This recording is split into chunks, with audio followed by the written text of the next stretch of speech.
আসসালামু আলাইকুম। প্রাইমারির আরেকটি স্পেশাল মডেল টেস্টে আপনাদেরকে স্বাগতম। যারা এখনো চ্যানেলটি সাবস্ক্রাইব করেননি, প্লিজ সাবস্ক্রাইব করে আমার সাথে থাকুন। সাবস্ক্রাইব করুন, পাশে থাকুন। বাংলাদেশ স্বপ্ন দেখে কাব্যগ্রন্থটি কোন কবির রচনা? বাংলাদেশ স্বপ্ন দেখে কাব্যগ্রন্থটির রচনা শামসুর রহমান। উত্তম পুরুষ উপন্যাসের রচয়িতা কে? উত্তম পুরুষ উপন্যাসের রচয়িতা রশিদ করিম। তাপসী নাটকটি কে রচনা করেছেন?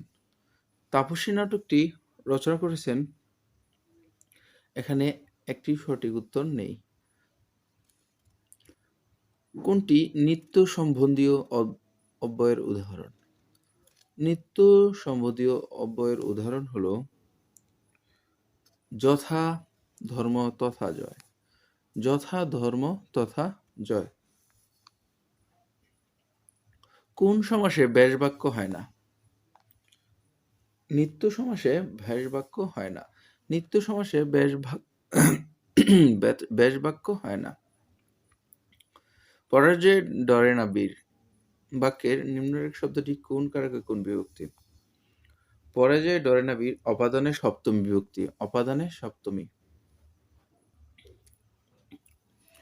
কপোল ভাসিয়া গেল নয়নের জলে বাক্যের নিম্নরেখ শব্দটি কোন কারকে কোন বিভক্তি? কোন কারকে কোন বিভক্তি? গ. কর্মে শূন্য। কোনটি শুদ্ধ বানান? কোনটি শুদ্ধ বানান? দধিচি। দীর্ঘইকার দ, ধয়ে দীর্ঘইকার চরিষ্কার চি। কোনটি শুদ্ধ বানান?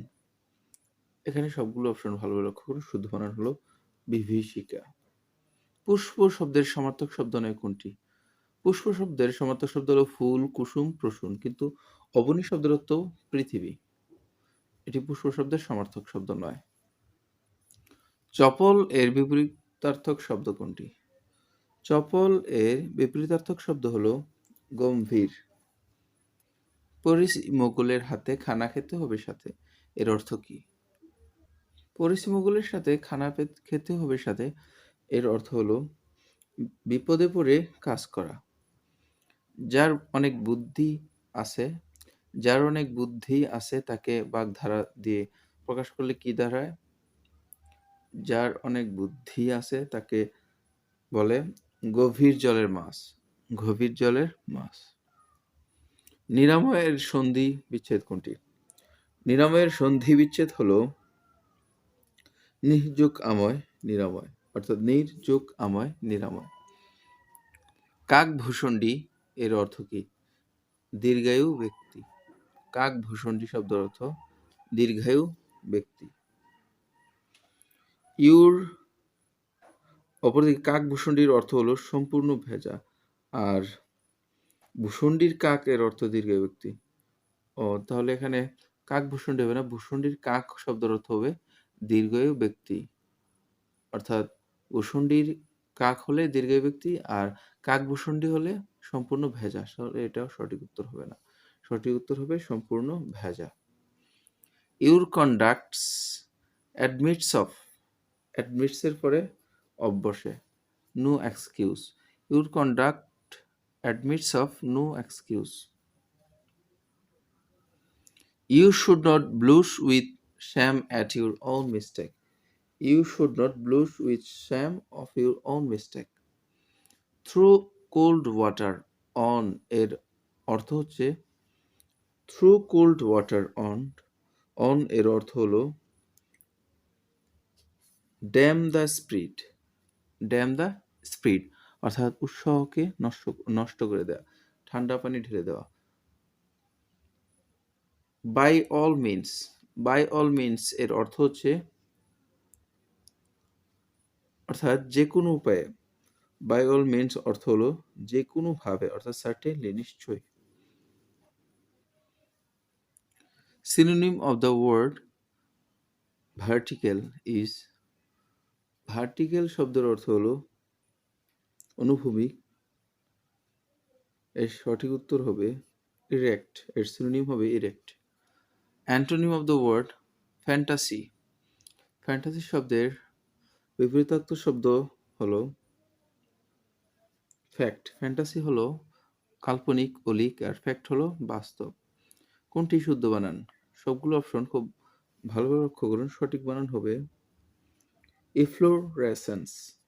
এফ্লোরেসেন্স। কোনটি শুদ্ধ বানান? কোনটি শুদ্ধ বানান? সাইকোলজি। সাইকোলজি। এটাকে মনে রাখতে পারেন পিসি। পিসি চলো যাই। পিসি চলো যাই। নিচের কোন বাক্যটি শুদ্ধ? এখানে শুদ্ধ বাক্য হলো হি Kant pronunciate the word. He can't অথবা he cannot pronunciate the word. অনেকে এটাকে pronunciate বলে, এটা আসলে উচ্চারণ হবে pronunciate the word. নিচের কোন বাক্যটি শুদ্ধ? চারটি বাক্যের মধ্যে শুদ্ধ বাক্য হলো he got the work done. He got the work done. সে কাজটি করিয়ে নিল। He said how charming the sight is. দৃশ্যটা কতই না মনোমুগ্ধকর। এটার সঠিক indirect স্পিচ হবে he exclaimed that the sight was very charming. অ্যামিজাস আর থাকলে ওয়াজ ওর হয়ে যায়, আর হাউ উঠে বেরি হবে charming. He said that he had come to see me. বাক্যের ডাইরেক্ট স্পিচ হবে সে বলল যে সে আমাকে দেখতে এসেছে। এই বাক্যের ডাইরেক্ট স্পিচটি হবে he said he has come to see you. Am I wanted by you? বাক্যের অ্যাক্টিভ ভয়েস হচ্ছে am I wanted by you। এর বাক্যের অ্যাক্টিভ ভয়েস হবে do you want me? Do you want me? He is poor but honest. সে গরিব কিন্তু সৎ। এর conjunction হলো but. Mother loves. বাক্যে লাভস কিসের উদাহরণ? লাভস হলো ইন্ট্রান্সিটিভ ভার্ব। এর কোনো অবজেক্ট নেই, অর্থাৎ যে ক্রিয়ার কোনো অবজেক্ট থাকে না তাকে ইন্ট্রান্সিটিভ ভার্ব বলে, আর যে ক্রিয়ার অবজেক্ট থাকে তাকে ট্রানজিটিভ ভার্ব বলে। এখানে লাভস হলো ইন্ট্রান্সিটিভ ভার্ব যার কোনো অবজেক্ট নেই। একটি বহুভুজের বাহু সংখ্যা 6 হলে বহুভুজের অন্তঃকোণগুলোর সমষ্টি কত ডিগ্রি হবে? সঠিক উত্তর হবে 8 সমকোণ। একটি সরলরেখার উপর অঙ্কিত বর্গ ওই সরলরেখার অর্ধেকের উপর অঙ্কিত বর্গক্ষেত্রের কত গুণ হবে? একটি সরলরেখার উপর অঙ্কিত বর্গ ওই সরলরেখার অর্ধেকের উপর অঙ্কিত বর্গক্ষেত্রের 4 গুণ হবে। a প্লাস b এর মান 5 এবং a মাইনাস b এর মান 3 হলে a b এর মান কত? এটা সূত্রের মাধ্যমে করা যায়, অর্থাৎ এই দুটার স্কয়ারকে আমরা 4 দিয়ে ভাগ করব, এটার স্কয়ারকে আমরা 4 দিয়ে ভাগ করব। 5 5 25 কে 4 দিয়ে ভাগ, এরপরে 3 3 কে 9 কে 4 দিয়ে ভাগ করে মাঝখানে মাইনাস করলে আমরা এখানে সঠিক উত্তর পাবো 33। এর সঠিক উত্তর হলো খ, অর্থাৎ 4। x minus 1 by x2 হলে x4 plus 1 by x4 এর মান কত? এটা আমরা এটাকে প্রথম স্কয়ার করে ভাঙবো, এরপর দুইবার সূত্র করলে আমরা অঙ্কটা করতে পারবো। অঙ্কটা আপনাকে দেখে দিচ্ছি। দেয়া আছে x minus 1 by x is equal to 2. x4 plus 1 by x4 এর মান কত? আমরা 4 কে ভাঙবো, 2 দুগুণে 4, 2 দুগুণে 4। a square plus b square সূত্র ফলাবো a plus b whole square minus 2ab। এখানে এটা কাটা 2 থাকবে, আবার এই ভেতরে একটা সূত্র যাবে, ভেতরের সূত্রটা হলো a square plus b square. এখন আমরা সূত্রটা মান দেখে বসাবো, দ্বিতীয়বার বসানোর সময় যেহেতু এখানে মাইনাস দেয়া আছে, এখানে মাইনাসের সূত্রটি দিয়ে শুরু হবে, অর্থাৎ a minus b whole square, এখানে মাইনাস থাকলে প্লাস হবে a minus b whole square plus 2ab। এখন এটা কাটা যাবে, শুধু থাকবে 2, ওকে 2, আর এই 2 এখানে আসবে, আর এর মান হলো 2 এখানে দেয়া আছে। এই 2 এর উপরে স্কয়ার হবে, এই প্লাস 2 এর 2, এটা কাটা, এই হোল স্কয়ার দিলাম, এই মাইনাস 2 এর 2। এখন 2 দুগুণে 4, 2 এর 2 স্কয়ার এ মাইনাস 2, 4 এর 2 যোগ করলে 6, 6 6 36, 36 থেকে 2 বিয়োগ করলে হয় 34, অর্থাৎ এর সঠিক উত্তর হবে 34। 1 কুড়ি কমলা 50 টাকায় ক্রয় করে 1 ডজন কমলা 36 টাকায় বিক্রি করা হলো। শতকরা কত লাভ হলো? শতকরা লাভ হলো এখানে 20%। 560 টাকায় একটি চেয়ার কিনে কত টাকায় বিক্রি করলে 25% লাভ হবে? লাভ হবে 700 টাকা। ক একটি কাজ 5 দিনে এবং খ তা 10 দিনে করতে দেবে। তারা একত্রে একদিনে কাজটি কত অংশ করতে পারবে? তারা একত্রে কাজটির করতে পারবে 10/3 অংশ। একজন পুরুষ যে কাজ একদিনে করে ওই কাজ একজন স্ত্রীলোক করতে পারে 3 দিন, অর্থাৎ 3 দিন লাগে। একটি কাজ 15 জন পুরুষ একদিনে করতে পারে ওই কাজ একদিনে করতে কতজন স্ত্রীলোক প্রয়োজন হবে? সেটা করতে একদিনে করতে স্ত্রীলোক প্রয়োজন হবে 45 জন। একটি সোনার গহনার ওজন 16 গ্রাম, তাতে সোনা ও তামার পরিমাণ 3:1। তাতে কি পরিমাণ সোনা মিশালে তার অনুপাত 4:1 হবে? এর সঠিক উত্তর হবে 4 গ্রাম। দুটি গোলকের আয়তন যথাক্রমে 8:27, তাদের ক্ষেত্রফলের অনুপাত কত? দুটি গোলকের আয়তন 8:7, তাদের ক্ষেত্রফলের অনুপাত হবে 4:9। নারীর স্পন্দন প্রবাহিত হয় কিসের মধ্য দিয়ে? নারীর স্পন্দন প্রবাহিত হয় ধমনী বা শিরার মধ্য দিয়ে। ধমনীর মধ্য দিয়ে, অর্থাৎ নারীর স্পন্দন প্রবাহিত হয় ধমনীর মধ্য দিয়ে। পানির জীব হয়েও বাতাসে নিঃশ্বাস নেয় কে?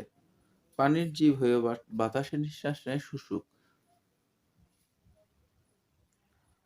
পরমাণুর নিউক্লিয়াসে কি কি থাকে? পরমাণুর নিউক্লিয়াসে ইলেকট্রন, প্রোটন এগুলো থাকে।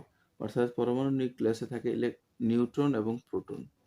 ইলেকট্রন থাকে বাইরে, কেন্দ্রে থাকে নিউট্রন এবং প্রোটন। কোন মৌলিক অধাতু সাধারণ তাপমাত্রায় তরল? সাধারণ তাপমাত্রায় তরল। সবগুলো অপশন ভালোভাবে লক্ষ্য করুন। সঠিক উত্তর হবে ব্রোমিন। রংধনু সৃষ্টির সময় পানির কণাগুলো কিসের কাজ করে? রংধনু সৃষ্টির সময় পানির কণাগুলো প্রিজমের কাজ করে। চাঁদে নিয়ে গেলে কোন বস্তুর ওজন কমবে? চাঁদে নিয়ে গেলে কোন বস্তুর ওজন কমবে? অর্কিড কি ধরনের উদ্ভিদ? অর্কিড হলো পরাশ্রয়ী উদ্ভিদ। কোন গাছে ভাইরাস মোজাইক রোগ উৎপন্ন হয়? কোন গাছে ভাইরাস মোজাইক রোগ উৎপন্ন হয়? এটা হলো তামাক গাছে, যেটাকে TMB বলে, অর্থাৎ tobacco mosaic virus, TMB। Phonogram কে আবিষ্কার করেন? ফোনোগ্রাম আবিষ্কার করেন এডিসন। আমার চ্যানেলটির সাথে অবশ্যই যুক্ত থাকবেন। সামনে আপনাদের জন্য গণিতের এক্সক্লুসিভ ব্যাখ্যা সহ সাজেশন নিয়ে আসবো। ইনশাল্লাহ এই গণিতগুলোর মধ্যেই যে কোনো চাকরি পরীক্ষায় কমন পাবেন। কতগুলো নির্দিষ্ট গণিত আপনাদেরকে দিয়ে দেবো ইনশাআল্লাহ। নিচের কোনটিকে কম্পিউটারের মস্তিষ্ক বলা হয়? কেন্দ্রীয় প্রক্রিয়াকরণকে কম্পিউটারের মস্তিষ্ক বলা হয়। রাষ্ট্রবিজ্ঞানের প্রতিষ্ঠাতা এরিস্টটল। মুক্তিযুদ্ধে বীরত্বপূর্ণ অবদানের জন্য কতজনকে বীরোত্তম খেতাবে ভূষিত করা হয়? বীরোত্তম খেতাবে ভূষিত করা হয় 68 জনকে। বাংলাদেশের জাতীয় পতাকার ডিজাইনার কে? বাংলাদেশের জাতীয় পতাকার ডিজাইনার হলেন কামরুল হাসান। বাংলাদেশের জাতীয় পতাকার ডিজাইনার এবং মূল নকশাকারক হলেন কামরুল হাসান। শিক্ষার মূল লক্ষ্য কি? শিক্ষার মূল লক্ষ্য হলো মূল্যবোধ জাগানো ও ব্যক্তির গুণাবলীর যথার্থ বিকাশ। শিক্ষক হয়ে আপনি কিভাবে একজন দুর্বল ছাত্রকে সংশোধন করবেন?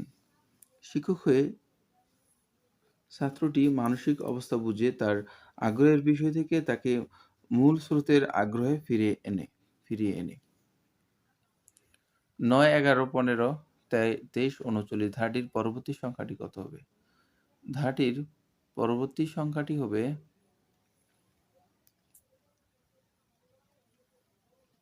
71। কোন ভগ্নাংশটি 3/2 থেকে বড়? 3/2 থেকে বড় হলো 18/1। পৃথিবীতে দ্বিতীয় বৃহত্তম মহাসাগর কোনটি? পৃথিবীতে দ্বিতীয় বৃহত্তম মহাসাগর হলো আটলান্টিক মহাসাগর। প্রথমটি হলো প্রশান্ত মহাসাগর। যে বায়ু সর্বদাই উচ্চচাপ অঞ্চল থেকে নিম্নচাপ অঞ্চলের দিকে প্রবাহিত হয় তাকে কি বায়ু বলে? সেটাকে নিয়ত বায়ু বলে। যে বায়ু সর্বদাই উচ্চচাপ অঞ্চল থেকে নিম্নচাপ অঞ্চলে প্রবাহিত হয় তাকে নিয়ত বায়ু বলে। দক্ষিণ গোলার্ধ ও সূর্যের মধ্যে সবচেয়ে বেশি দূরত্ব হয়। দক্ষিণ গোলার্ধ ও সূর্যের মধ্যে সবচেয়ে বেশি দূরত্ব হয় 21শে জুন, যেটি উত্তর গোলার্ধের সবচেয়ে বড় দিন। অর্থাৎ উত্তর গোলার্ধের সবচেয়ে বড় দিন যেদিন, আর দক্ষিণ গোলার্ধের সেটা সবচেয়ে ছোট দিন। মেরু রেখা বা অক্ষের দক্ষিণ প্রান্তকে কি বলে? মেরু রেখা বা অক্ষরেখার দক্ষিণ প্রান্তকে কি বলে? কুমেরু। এবং উত্তর প্রান্তকে সুমেরু বলে। বাংলাদেশের সিভিল সার্ভিস ক্যাডার কয়টি? বাংলাদেশের সিভিল সার্ভিসের ক্যাডার সংখ্যা হলো 26টি। বর্তমানে 26টি রয়েছে বাংলাদেশ সিভিল সার্ভিসের ক্যাডার সংখ্যা। প্রাচীন পুণ্ড্রবর্ধন নগর কোন স্থানে অবস্থিত? প্রাচীন পুণ্ড্রবর্ধন নগর মহাস্থানগড়ে অবস্থিত। বাংলাদেশের জাতীয় সংসদে কোরাম হয় কতজন সদস্যের উপস্থিতিতে? 60 জন সদস্যের। তৈমুর লং ভারতবর্ষ আক্রমণ করেন 1398 সালে। 1398 সালে তৈমুর লং ভারতবর্ষ আক্রমণ করেন। ইউরোপের রেনেসাঁ শুরু হয়